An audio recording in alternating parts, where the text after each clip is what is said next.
Hi, I'm Dale with Beacon SEO, and we're back with another Twitter tutorial. Today we're talking about hashtags. To put it most simply, hashtags are searchable terms. So when you think about it that way, it keeps you from getting overwhelmed because you do see them all the time on Twitter. They are simply searchable terms. The hashtag is most recognizable by the pound sign, and then whatever you choose to write after it, you could do anything. I'm going to show you an example earlier of Vegas, but whenever you type in a tweet, pound and then a word after it, Twitter automatically makes that a hashtag. So the pound sign is the way to do that. I've already set aside a couple of tweets with hashtags that show some of the most common usage. So I'm going to show you those now. The first one is using a hashtag to follow a live event. The US Open golf tournament is in the second round today. So earlier I sent a message with the pound US Open hashtag.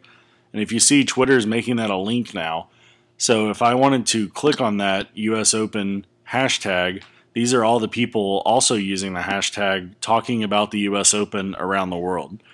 So it's kind of obvious one of the best advantages of using a hashtag is you can now join in conversation in a global event. You can see what other people are saying. You can simply follow along if that's what you want to do. So, a hashtag has some real positives in terms of following live events, especially. It's kind of what it was made for. And it's, again, just a searchable term. If you notice up here, Twitter has automatically added pound US Open into my search bar. That's what a hashtag is. It's a searchable term. You're searching for tweets talking about the US Open. The second way to use a hashtag, because I'm shooting this on a Friday, I couldn't go without using the pound FF, which stands for Follow Friday. This is just a way to recommend people who you follow and you think are interesting to others. You don't have to do this by all means. I hardly ever do Follow Friday, but it is a decent way of finding new people to follow if that's what you're trying to do. Follow Friday is a pretty strong tradition on Twitter. If you click on it, you'll see all these people who are recommending who they think you should follow.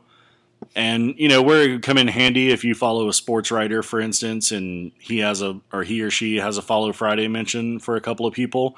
Those might be people you want to follow, because if someone you respects those people, then that might be a good example of a positive use of Follow Friday.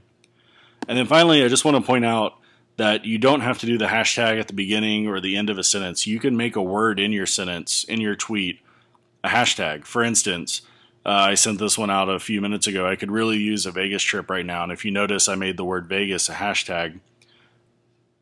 Vegas is the most common hashtag used for people talking about Vegas. And again, if I clicked on that, it'd bring up everybody talking about Vegas. So you really don't have to put them at the beginning or the end. You can make words in your sentence a hashtag. And that's really important because you don't want to repeat at the end. You don't want to write, I could really use a Vegas trip right now, period, hashtag Vegas. Just save space. Twitter's all about economy of characters, and so just use it right there in your sentence. And I thought it was interesting, as I was getting ready to shoot this tutorial, Mashable sent out this article about Virgin America's newest plane. It's actually a hashtag. If you see right there, it says pound Nerdbird. So this is obviously called the Nerdbird. Virgin America is trying to get people to talk about their flights, hopefully in a positive experience for the company, I'm sure. And so they're offering people the chance to tweet Nerdbird when they're talking about their flight on this plane. So there you have it. Hashtags, searchable terms, keep them simple. Use the most common hashtags when people are talking about events. Don't create your own crazy hashtag for the US Open because no one's going to know what that means. So to truly join in the conversation, find what other people are saying, keep it simple. Hashtags, very simple idea.